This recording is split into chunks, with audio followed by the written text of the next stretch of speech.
Okay, so welcome to the Quiet Mind Method. This is a workshop, an interactive workshop designed to give you a process, a tool, a strategy for when something is, on your plate that you just want to relate to in a totally different way. Um, how we relate to one thing is how we relate to everything, is the teaching. Um, so the nice thing about that is that you can use one example in your life, one challenge, one thing that irks you, one thing that takes your energy, and you can rework how you relate to it, and then that has a global effect on how you relate to other things.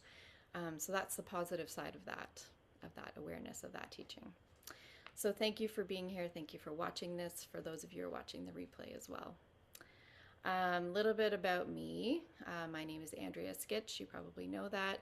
I've been a psychotherapist for 15 years or so, and in the mental health world for over 20.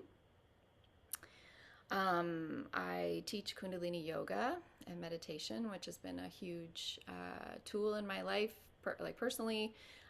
It's a tool that I share with my clients. And I'm also, aside from my general mental health work, which I love doing, I also work with people around death and dying. I like to host death cafes, which everyone here is invited to if you can ever come to one. They're really cool and they're fun. Patricia knows. And yeah, so moving forward in January, we have some fun things going on in the Aquarian Academy, which is my business. And I'll tell you about that at the end, but that's a little bit about me. I am also a deep feeler. I'm a sensitive person. I've told you guys all that before. Many of you are as well. You probably pick up on a lot of information in your 10 body system that may not even have anything to do with you. That's the other thing, right? When we experience challenges in the form of relationship patterns or health issues or persistent, overthinking or ruminating or whatever your particular manifestation of stress is. Something that I've come to learn is that there's something very powerful about just pausing for a second and also asking yourself, is this even mine? Like, is the thing I'm experiencing, does that even belong to me? Is that something I need to relate to? But 9 times out of 10, like learning to relate to whatever you're experiencing will give you the power to alchemize it and actually shift it into something new. And so I've come to the realization and the belief that, as sensitive people and as women in particular, I think, the woman's aura is able to pick up on a lot of things and sort of file a lot of information at the same time. I think that one of our services, to ourselves first, but also to the people in our lives is sometimes we get, I don't know if it's excess, or sometimes we just get dialed into the thing that's happening in the tribe or in the family or in the collective, and we get the opportunity to alchemize it on behalf of ourselves first, but also on behalf of other people.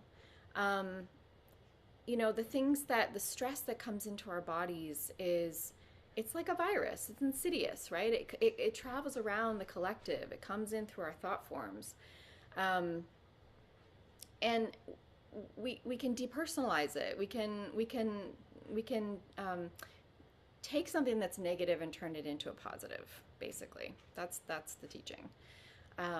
So let's do that for ourselves, of course, first and foremost, because our well-being is so important. But let's also do it for the people that we love, right? Let's do it so that we can actually send back a totally different response to whatever that stress is, right? Because the same way that we download thoughts from the collective, we also upload them. So when we're uploading positive thoughts, positive experiences, positive felt experiences, then we're adding to the collective, right? We're not just getting dumped on. And that's like an important thing, I think, for us to remember. Okay? When I'm talking about positive and negative here, I just want to say I'm not talking about um, something that I think we all have done from time to time is sort of jump the gun, right? On trying to turn something into a positive by telling ourselves, okay, I'm just going to focus on the positive, right? Or like trying to talk ourselves into, I'm trying to say, like we know that getting on the positive current of something requires a shift in perspective.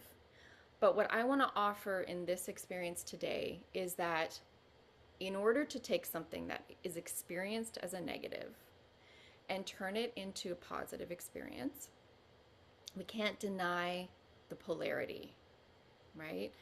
In other words, there's nothing wrong with, you know, wanting to have positive thoughts or kind of reorienting yourself to a positive stream, but but I think we're apt to potentially sort of dissociate from how we really feel, or talk ourselves out of how we really feel, which could be negative in terms of our experience. Um, so what I'm offering today is a bit more of a process, a 5-step process that you can play with and you can make your own, but that honors the fact that we experience both sides of the polarity in any challenge. Okay? Just like think of like a battery. A battery has a negative charge and a positive charge, right? And that's not inherently a bad thing. It's just a battery. It's just two sides. It's kind of the same thing with our experiences, also with our bodies and with our emotions. We get both. So the capacity to hold the reality that we get both sides is where your caliber comes from. It's from that place that you can then move into what I'm calling a more positive, experience. So we'll talk in a minute about what that means. But in the yogic world, that's called having a neutral mind. The neutral mind is the part of you that says, there's challenges and there's opportunities. I can see it all. It's all part of it. I don't have to judge any part of it as right or wrong. I don't have to judge my own experience as right or wrong. I can hold the fact that there's complexity and multiple realities all in the same moment. And that's what this journey is all about. And that's part of it, right? That's a neutral mind. Okay.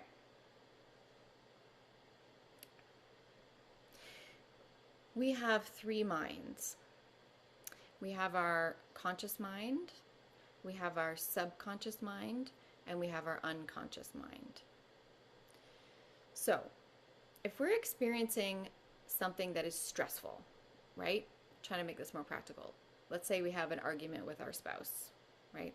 That's relational stuff is usually the most stressful stuff. So let's make sure that's part of the conversation.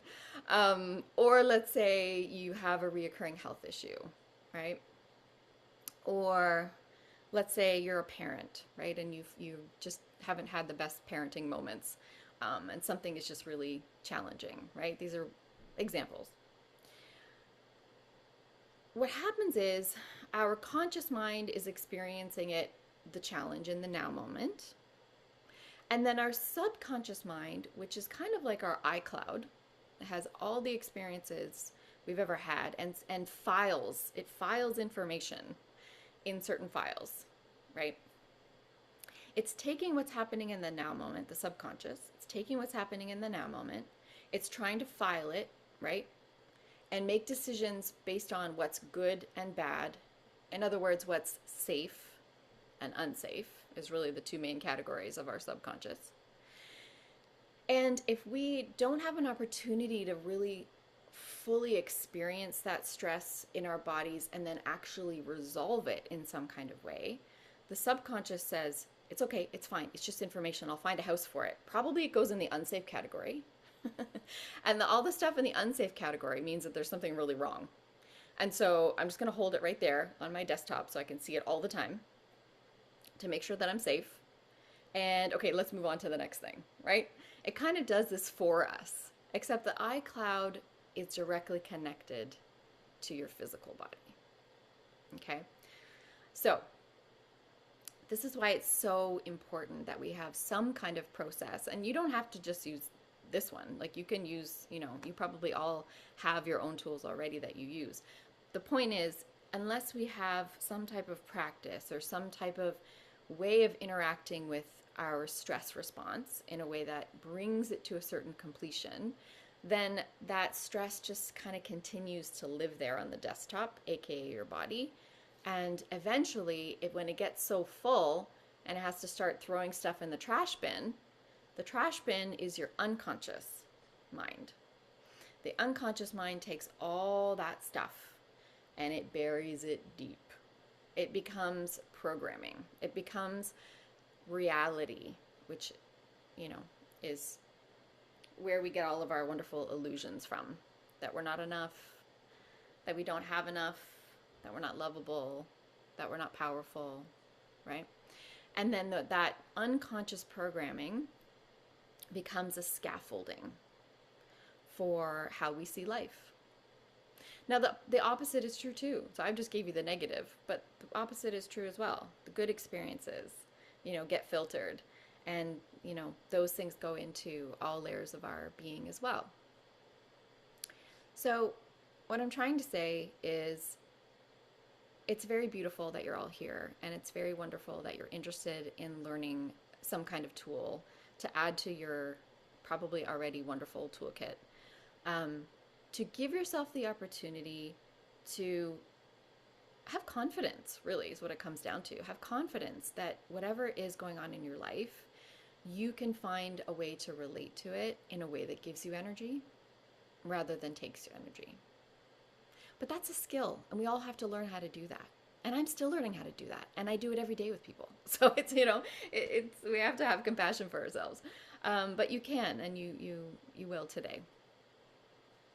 Okay.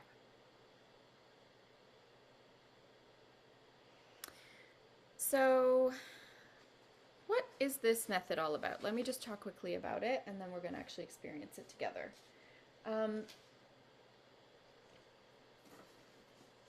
The reason we get entangled with stress, or the reason that stress becomes, entangled is the word I want, right? Is because of the meaning that our subconscious is making of our experience. So when we have strong emotion, or when we have any emotion really, our mind wants to make sense of that. Is this something I need to be concerned about? Is this emotional charge something that means danger? Is this emotional charge something that is really important to me? Is it about something that's important to me? Is the emotional charge, what does it mean? What's the encoded information in my energy system that I need to know in order to, well, first and foremost, survive. And then from there, thrive. So how does that happen? Well, our subconscious mind makes meaning, makes story about our emotional experience. So if you feel sad about something, right? There's the emotion of sadness that you feel in your body, or some version of that, right? Like there's a rainbow of emotion. So our language is never going to be completely sufficient. But nonetheless, let's say you call your emotional experience the charge in your body. You label that as sadness, right? Well, the reason you have labeled it as sadness is because there's a story or a meaning behind it, right? I'm sad because whatever. We had to put my pet down, or I'm sad because, the story run through the lens of the ego, which we all have and need. You need to have an ego identity to exist on this planet right now, or as a human. It says something about you ultimately. So the ego says, which, it says, I'm sad because we had to put my dog down, and that means I am disconnected from her, right? All that happens outside of your awareness. Well, it might be an awareness, but I'm giving an example. So so that's not wrong or bad, but the entanglement is in the story, right? So that's part of what we're going to be curious about today in this process of just noticing when something is on your plate that you're trying to relate to in a new way. And the questions I'm going to give you are going to help you elicit this. I want you to just be curious and pay attention to, what is the story that my mind is making this mean about me, right? And I find that very often when I work with clients, that can start out to be almost like a threatening question, because a lot of times we, on some level, know that what that story is, and that story feels threatening. Meaning the story might be, I didn't do a good job, I'm not a good mom, I'm not a good partner, I'm not, whatever the negative story is that we've been trying to keep at bay for a really long time, trying to dissociate from. But what happens, what clicks really quickly for people is when we have a place, a space where we can look at that story in a non-judgmental way. When we can say, okay, look, you have a brain, you have a mind, you have a subconscious mind, you're human. It happens. Just because there's a story doesn't mean it's true, right? But it's a felt experience. It's a felt belief. And then once we can kind of talk about it in that way, I find people can soften into that a little bit. So I'm just offering that as a little tip. Now, if you had a chance, I don't know if you did, but if you had a chance in your email to download the negative cognitions, positive cognition list, it's in your email. If you haven't yet, don't worry, you're not going to miss out if you don't have it in front of you right now. I'm just going to give you a quick explanation of what this is. This is just a generic list of, which one's on what side? Negative beliefs and positive beliefs. Okay, so I'll give you a couple of examples. Negative beliefs, there's 1, 2, 3, 4 categories that we all typically struggle with. Bye, Julian. My son's leaving for school. The categories are responsibility, around feeling responsible for something or someone. I am something, I did something wrong versus I am something wrong. Responsibility categories. Safety and vulnerability is the third one, and control and choice is the fourth one. So it doesn't mean that every single cognition you have will fall on this page. It's just these are the general kind of common categories that we find ourselves wrestling with. This will become a little bit more clear in a few minutes, but this is just a nice reference sheet, because what we're going to do is identify probably what's going on the left side of however you're relating to the thing, and then we're going to look at how do we get it on the right side of the thing. Okay? If that's not clear, I think it'll get more clear. I'm just going to pause there. Does anybody have any questions so far about what I'm sharing or what I'm suggesting here? You can unmute yourself and let me know. So far, so good? Amazing. Okay. All right, so your task now is to grab your pen and paper or your note on your computer and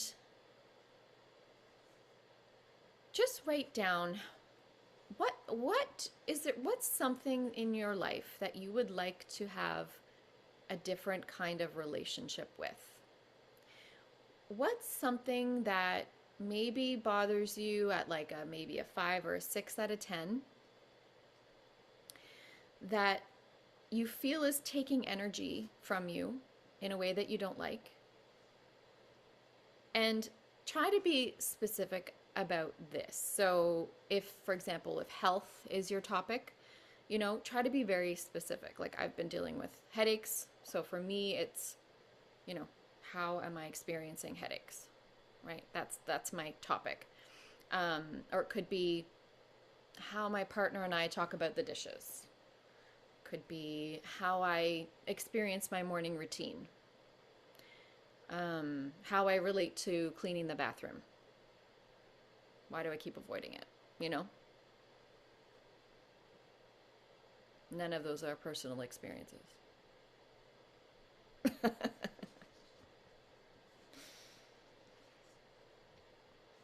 Okay, I'm just going to read this to you, and then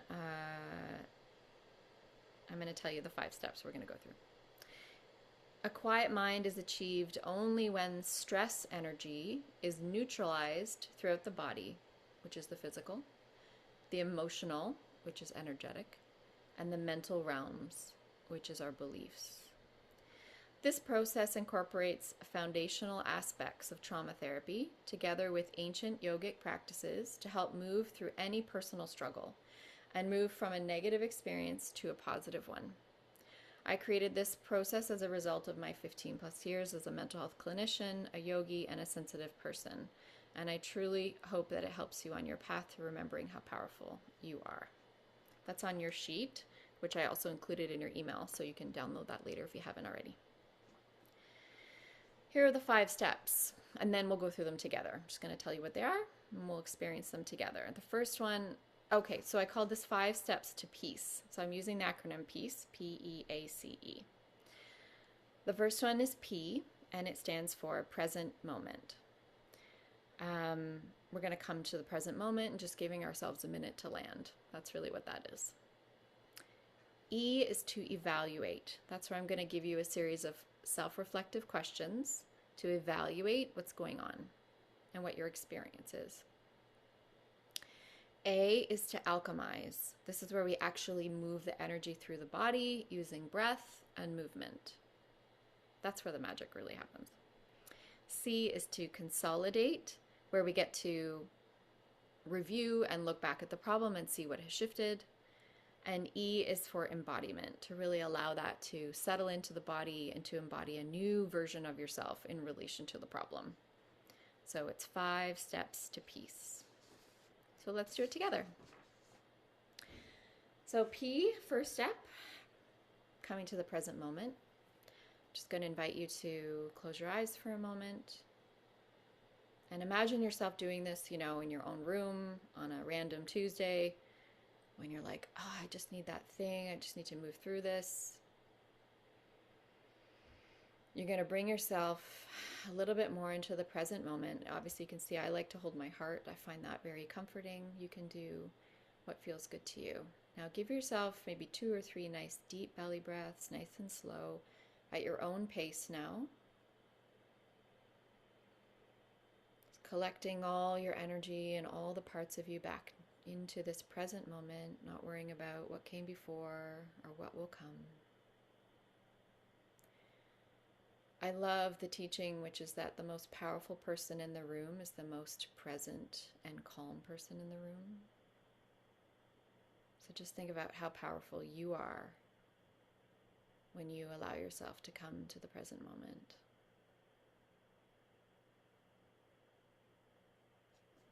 Beautiful. Okay, E, evaluate. I'm going to give you a series of questions. You're going to grab your pen and just jot down whatever the first thing is that comes to your mind. If any of these questions feel tricky to you, like if you're more of a thinker, less of a feeler, don't worry so much about the feeling questions. If you're more of a feeler, less of a thinker, do the opposite. Don't stress about every single one. Take what works for you, leave the rest. There's about 5 of them, okay? Number 1, what is the situation that you don't like? So we kind of already did that, but if you were on your own, you would just jot it down, like argument with spouse, cleaning the bathroom. Number 2, why does this bother you? Why does it bother you? Why is it a problem?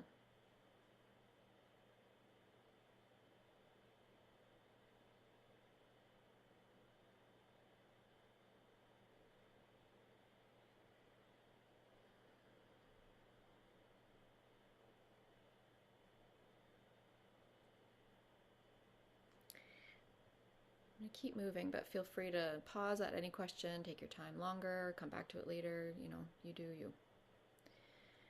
What emotions does it bring up for you?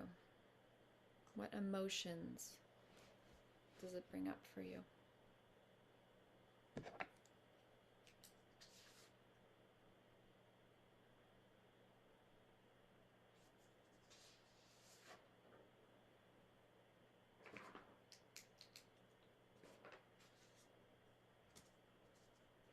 What body sensations come up for you around this?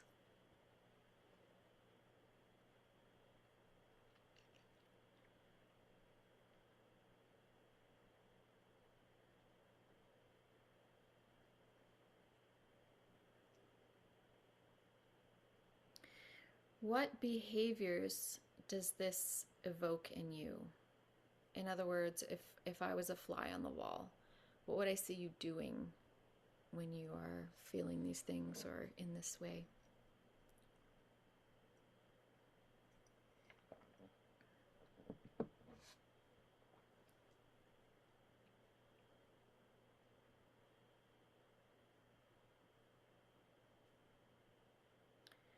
What is the negative belief that this creates about you?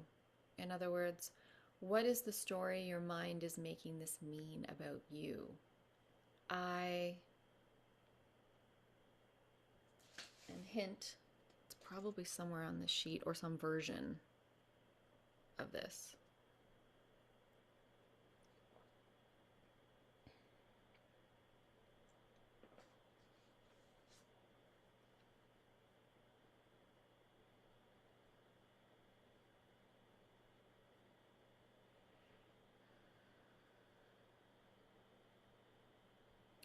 What is the existential fear that goes with this story? In other words, what's the deep animal fear that this brings up? The hint here is it's usually about annihilation or being exiled, something to that effect.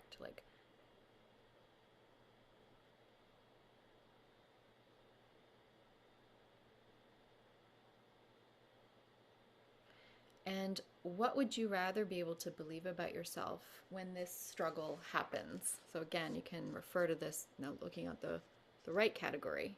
It's probably right across. If you found the something that resonated with you about the negative belief, chances are the positive one is over here. But it may not be on the sheet, and that's okay too. You can also make it up in your own words, or if you need a hand with that, let me know.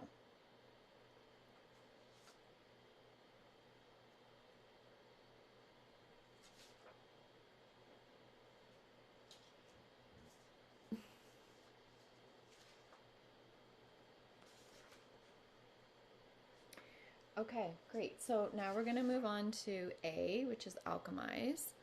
This is my favorite part because, yes, hi Patricia, Is it what's up? possible to get a little more time? Yes, yeah, sure. Can you 2 minutes? Okay. Yeah. Okay. Everybody, I can see everybody writing, so that good call.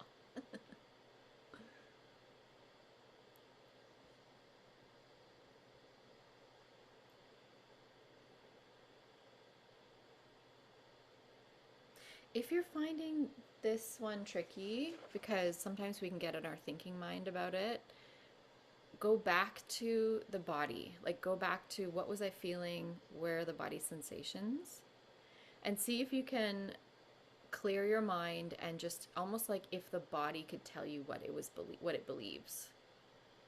Sometimes that can be a way as well.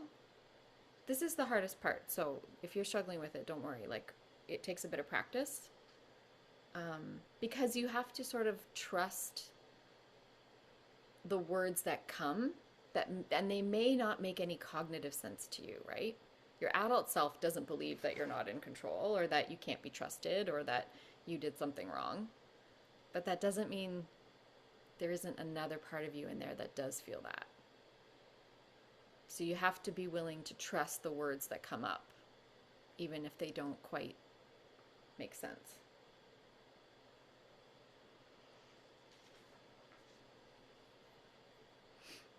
And sometimes there's more than one story as well, and that's okay too.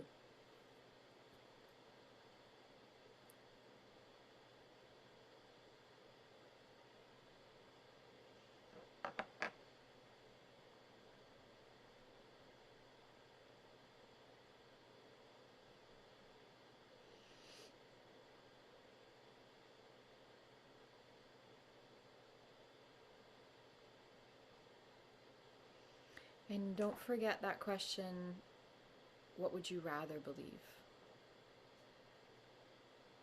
Like, what would you rather believe about yourself in your bones, even though the facts might be the same, right? On the outside.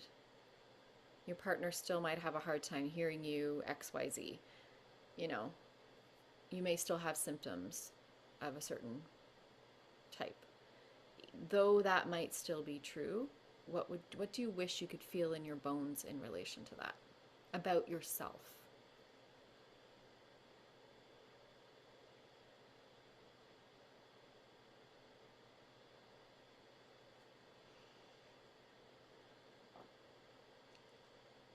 With the existential fear, what's the difference between that and the negative beliefs? Hmm. So the negative belief is kind of in relation to, it's usually relational. Um, Hmm. well, I guess the existential fear would be too. The existential fear is a little bit more primal, about life or death, Hmm. right? Like if you, most of us have a, in our back brain, we have the animal brain that wants to make sure that we can survive, and that comes from literal things like, will I have access to food? Will I have access to safety? You know, that kind of thing. So a lot of times part of that spiral that we can experience actually goes all the way down to a very visceral animal type belief that, or fear that we will be somehow left in the woods on our own. You know what I mean? Yeah. But the negative belief is a little bit, it's a little bit more higher on the chain of the brain of, this is my circumstance. um, think more like your child brain. How is the child making sense of themselves in the world? The existential fear, you don't really have to identify that as so much, I think, in this process. I mean, everybody's different, right? But I just find that nice to acknowledge, you know,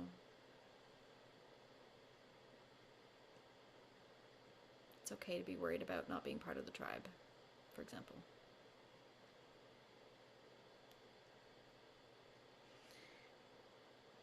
Okay.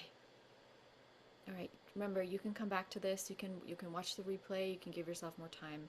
I want to give you the experience of the alchemy now because that's really, really key to this. Um, don't get too in your head about all this. We started with the cognitive, but now we got to move into the body because that's where things actually shift. So, the hardest thing about the next few minutes is going to be to put everything aside now.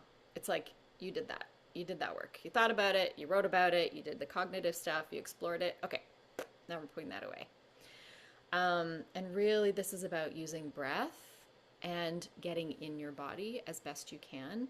And just really allowing the body to be the boss here. The body knows what to do. It is so intelligent. It knows how to move energy. It knows how to alchemize. It knows how to keep you healthy. It knows how to clear things. It knows things beyond what we'll cognitively ever know. Our bodies are so brilliant. So we just got to give them the stage now. It's really an act of trust. So when you're on your own, I would recommend doing one of these three exercises that I put on the list, or something else. Like if you are a dancer, do your dance practice. If you are, you know, like whatever, you can do the thing. But the point is to do a body thing that includes breath. I really like the alternate nostril breathing for this, and I'm going to talk about that in just a second. I also love doing cat cow. If you are looking for something to try to do every day just to add to your wellness regime and help clear your mind, cat cow is a really powerful one because it works the spine and therefore it touches all the other systems in your body, including your mental space. It's really powerful. Or one of my other favorites is the 8-stroke breath, which I'm going to teach you today. So, again, in your own life, you can just pick the one that you feel like that day or that feels good to you, or that you, if you already have a practice of, just go into your practice and use it for this purpose. Okay? So, let's actually start with cat cow. Let's get moving a little bit that way. If you are um, a chair person and you don't want to be on the floor, that's okay too. You can sit cross legged with your hands on your legs and you can pull the chest forward and then you can round the chest. So you could do it like that if you wanted to. I'm going to do it on all fours. You just do what feels good to you. I'm going to be here for 3 minutes, which is not a long time. You can start nice and slow to get your spine warmed up and then get the movement moving a little bit faster. Everybody goes off camera for this.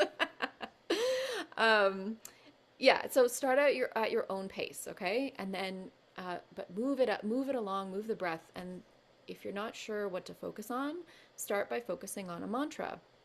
And one of the beautiful mantras that I like to use is called Sat Nam.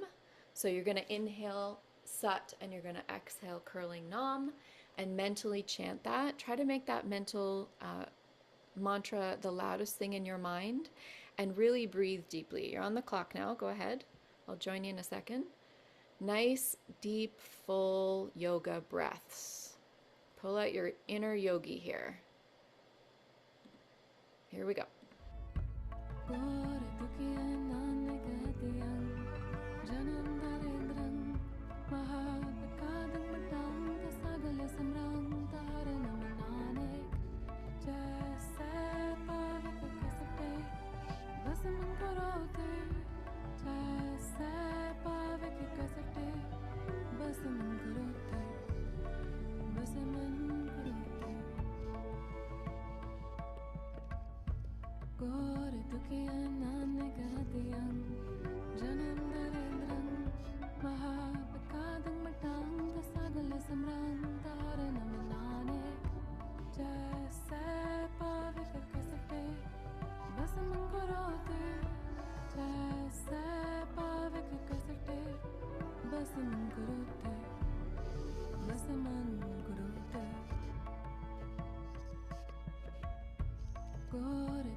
Keep going. 30 more seconds. Give it your all. Nice, deep, full breaths.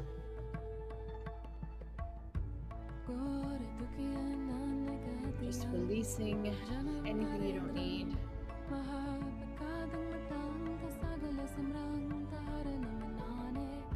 Almost there. Keep up.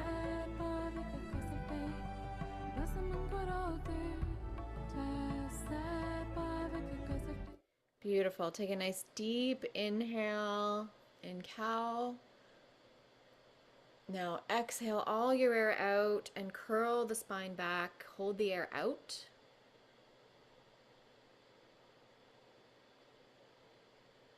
Come to neutral. Take another inhale. And then if you're on your hands and knees, you can go down into child's pose. Arms above the head, palms together, forehead on the ground or as close as you can get. Spread the knees if that's more comfortable. Nice, slow, deep breaths here. And while you're in this really beautiful posture of surrender, send out a self-blessing for what you would like to have a bigger experience of.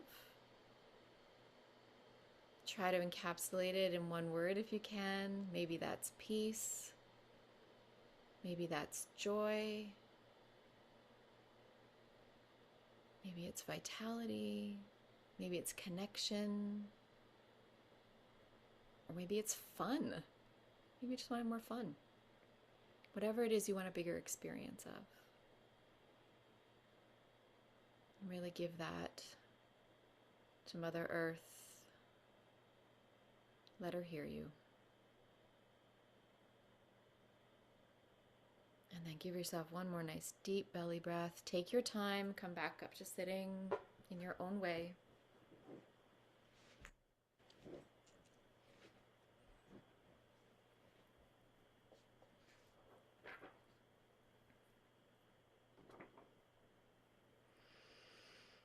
Beautifully done.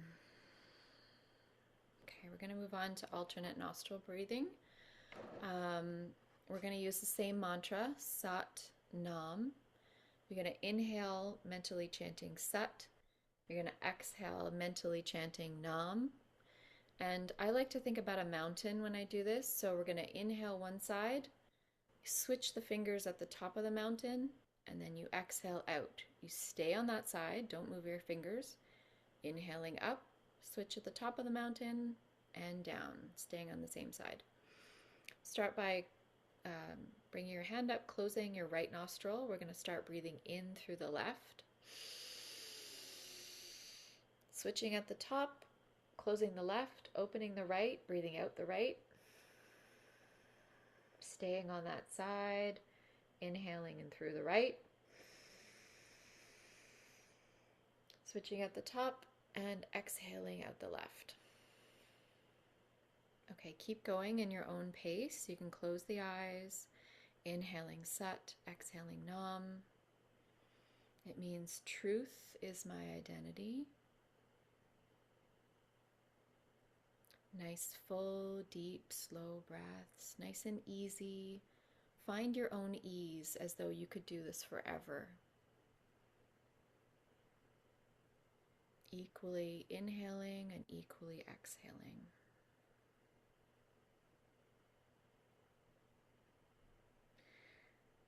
This is a basic technique in Kundalini Yoga and in Hatha Yoga.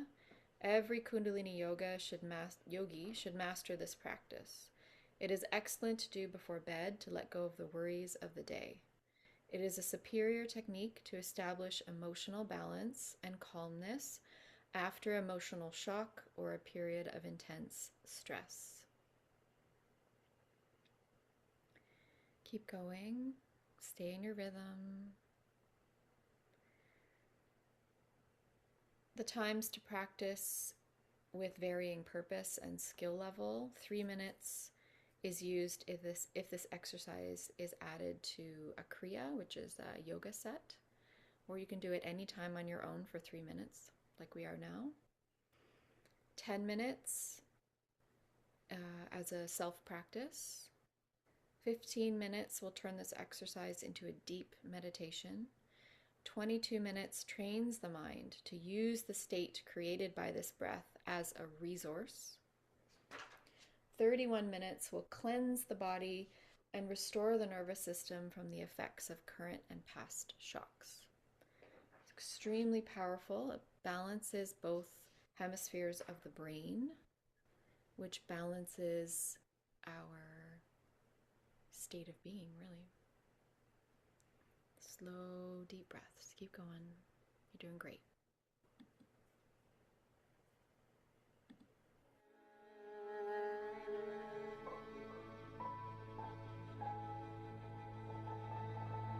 Ragasta mahala chota sopurke ek onkar satgur prasad sopurikan naranjan haripurikan naranjan haragama agama para सब दियाव है दूध जी हरे सच्चे सिरजनारा साग जी तुम्हारे जी तुम जी आका दातारा हर त्याव हो संतु जी सब दुख विसारनहारा हरा पे ठाकुर हरा पे सेवक जी क्या नानक जंग विचारा तुम गट गट अंतर सरब नरंतर जी हर एको पुरक समाना एक दाते एक बेकारी जी सब तेरे चोट वडाना तुम आपे दाता आपे भुगता जी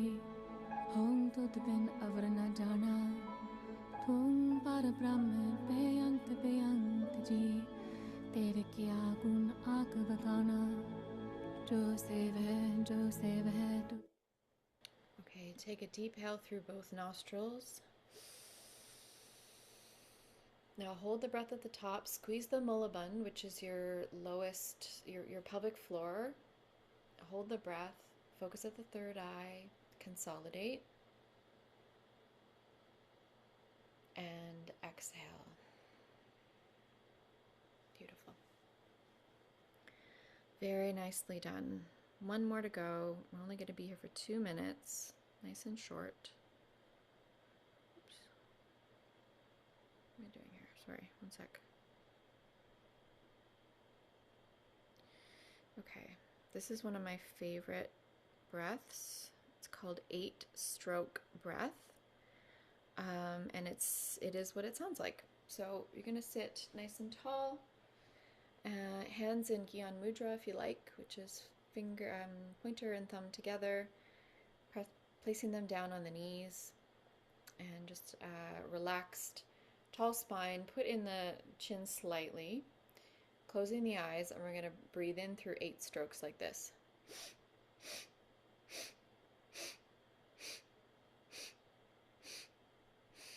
And then out through 1. All through the nose. Okay, here we go together.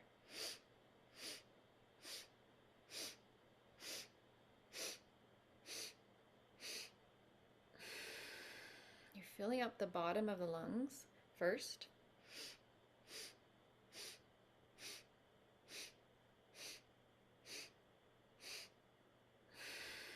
Now you can add the mantra sa ta na ma, sa ta na ma, Waheguru on the out.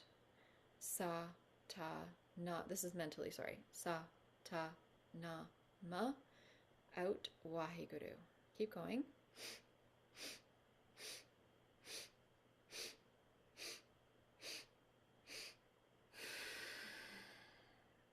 Find your own pace.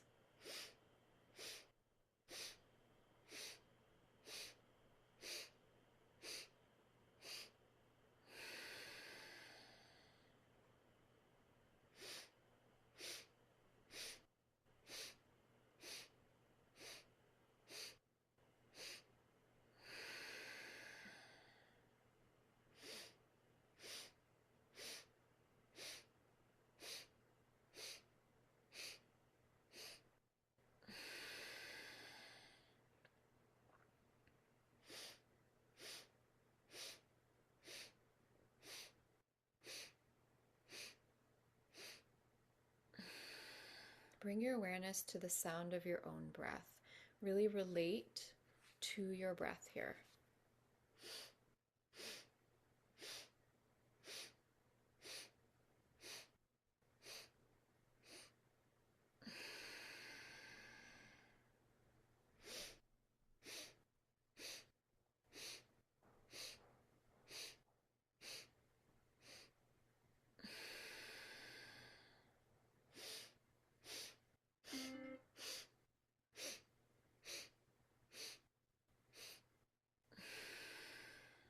Take one long, deep inhale.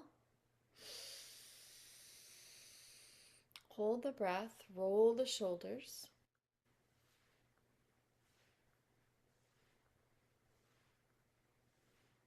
Exhale the breath. Inhale the breath deep. Roll the shoulders as fast as you can, both directions.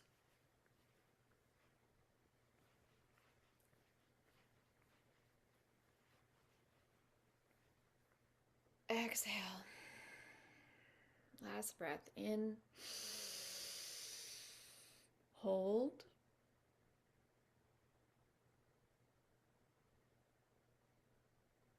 Exhale.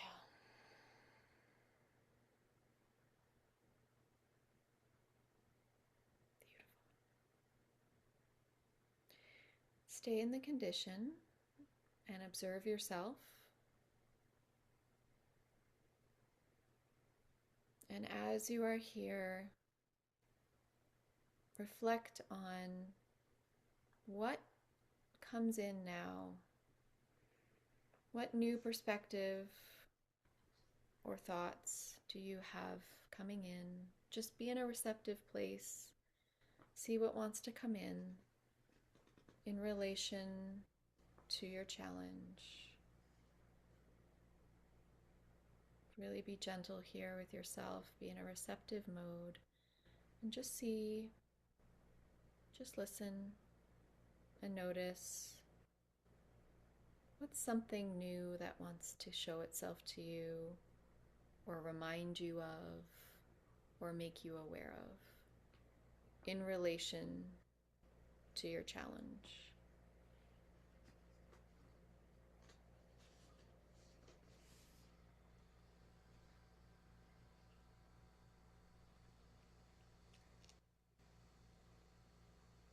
What truths want to show themselves to you?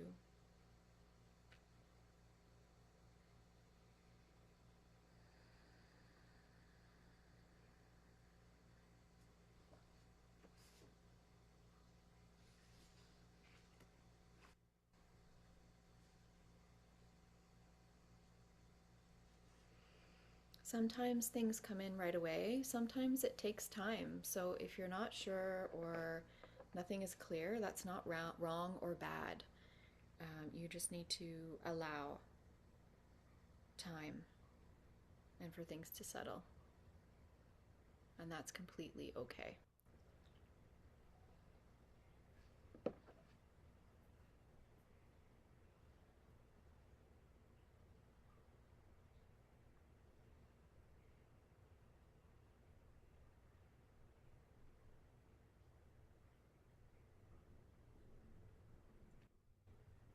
Perhaps what questions do you have now?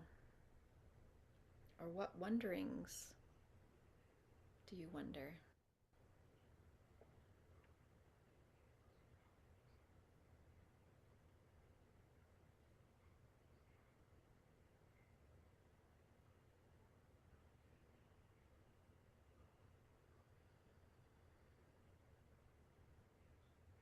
What resources or supports do you know of that you would like to call in?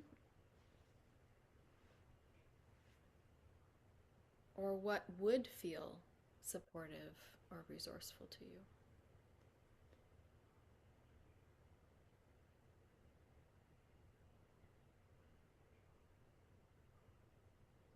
I'm going to give you 2 more minutes and then we're going to listen to the gong and then we will conclude this experience. For those of you that are present, I'll stop the recording. We'll do a quick share if you feel called.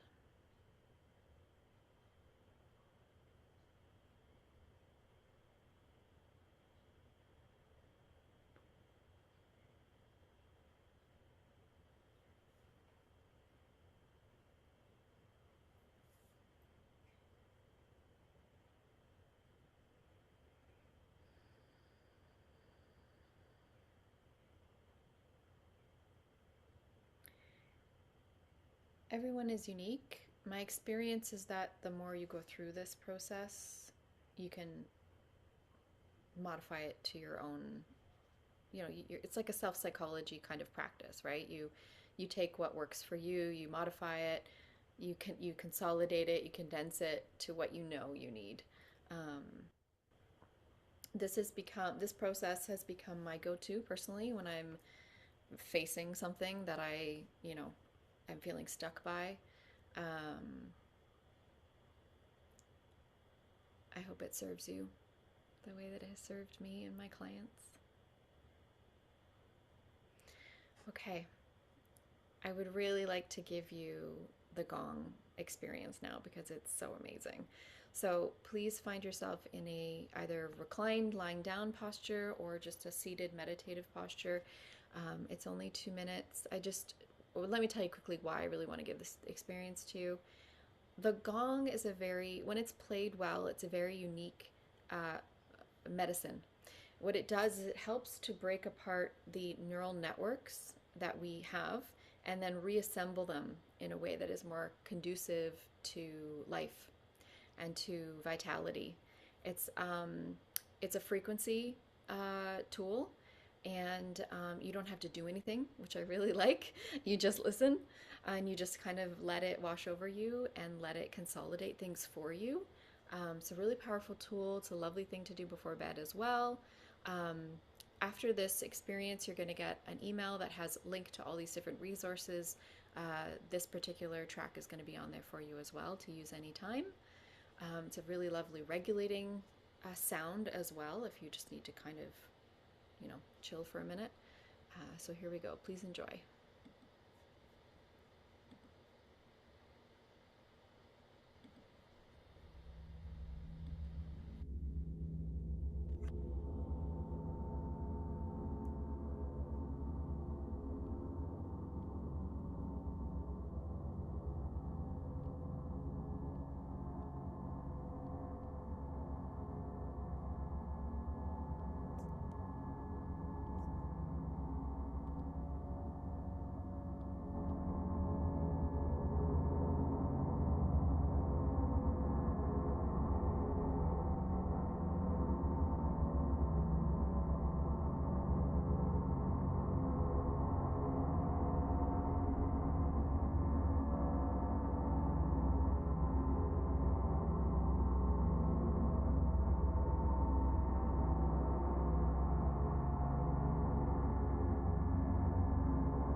Give yourself a nice deep belly breath.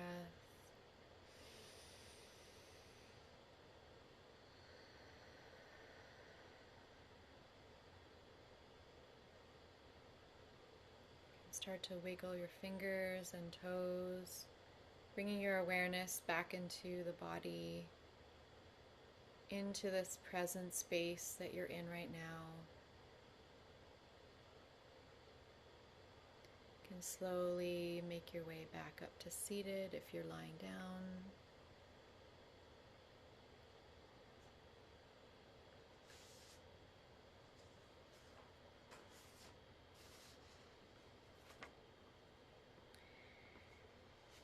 So that concludes the official teaching and experience part of the Quiet Mind Method. Thank you so much for watching this and participating.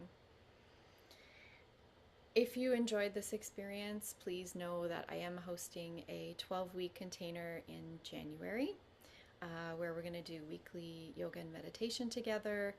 There'll be other self-psychology tools similar to this. It's going to be a really amazing container. It's for women in particular, or men who want to learn about the women's teachings from this particular lineage.